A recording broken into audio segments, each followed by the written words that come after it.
અને હવે રહી રહીને જાણે આત્મા જાગ્યો હોય સરકારનો એ રીતે મુખ્યમંત્રીએ બેઠક કરી છે।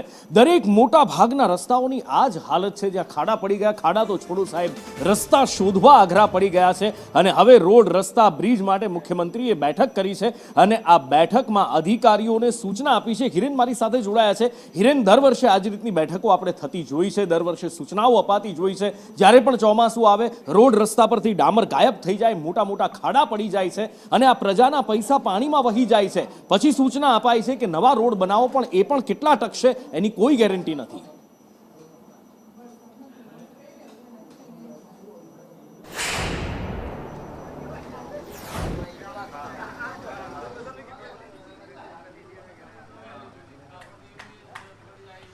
તો મુખ્યમંત્રી ભૂપેન્દ્ર પટેલની અધ્યક્ષતામાં આ બેઠક સવારે મળી હતી, જેમાં શહેરી આરએનબી એટલે કે માર્ગ અને મકાન વિભાગના અધિકારીઓ ઉપરાંત કોર્પોરેશનના અધિકારીઓ પણ વર્ચ્યુઅલ માધ્યમથી જોડાયા હતા। ગાંધીનગર કોર્પોરેશનના કમિશનર પણ જોડાયા હતા।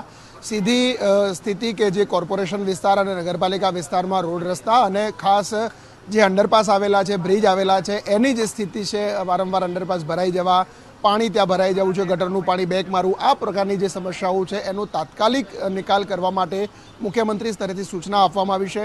આ ઉપરાંત જે પણ રોડ રસ્તાઓ પર અત્યારે હાલ જે કામ થયેલા છે અને હાલ એ કામો એટલે કે જે કોન્ટ્રાક્ટરના અંડરમાં છે કે કોન્ટ્રાક્ટરે જે એનું કામ પેચવર્ક કરવાનું હોય છે, તો એવા રોડ રસ્તાના કામો પણ કોન્ટ્રાક્ટરો પાસે તાત્કાલિક પેચવર્ક કરાવવામાં આવે એ પ્રકારની સૂચના છે। આ ઉપરાંત અન્ય જે રોડ રસ્તાઓ છે કે જેમાં કોન્ટ્રાક્ટરો પાસે નથી, સીધા આરએનબી હસ્તક કામો છે, એમાં પણ તાત્કાલિક ધોરણે કામો કરી, પેચવર્ક કરી અને લોકોને મુશ્કેલી ન પડે એ પ્રકારની સૂચના આપવામાં આવી છે। આ ઉપરાંત જે કોન્ટ્રાક્ટ આપવામાં આવે છે એની અંદર પણ મુખ્યમંત્રી સ્તરેથી સૂચના છે કે જે કોન્ટ્રાક્ટરો સારા કામ કરે છે, ગુણવત્તાવાળા કામ કરે છે, એવા કોન્ટ્રાક્ટરોને જ કોન્ટ્રાક્ટ આપવા એ પ્રકારની સૂચના છે। સરકાર પાસે પૈસાની કોઈ કમી નથી, જરૂર પડે તો વધુ પૈસા આપીને પણ સારા કામો થાય એ પ્રકારની સૂચના મુખ્યમંત્રીએ આપી છે। જો કે આ સૂચના પહેલી વખત નથી આપી, અગાઉ પણ મુખ્યમંત્રી આ પ્રકારની સૂચનાઓ આપી ચૂક્યા છે, પરંતુ મુખ્યમંત્રીની સૂચનાઓ પણ માત્ર એ બેઠક પૂરતી જ મર્યાદિત રહે છે, કોઈ પણ પ્રકારે કામ નથી થતું અને એટલા જ માટે દર વર્ષે સરકારે આ સૂચનાઓ આપવી પડે છે કે આ રોડ રસ્તાના કામોમાં સરકાર પણ ગંભીરતાથી લઈ રહી છે અને ખાડા પૂરવા માટેની સૂચના અપાઈ છે, પરંતુ એ સૂચના માત્ર સૂચના જ ટેબલ ઉપર રહે છે।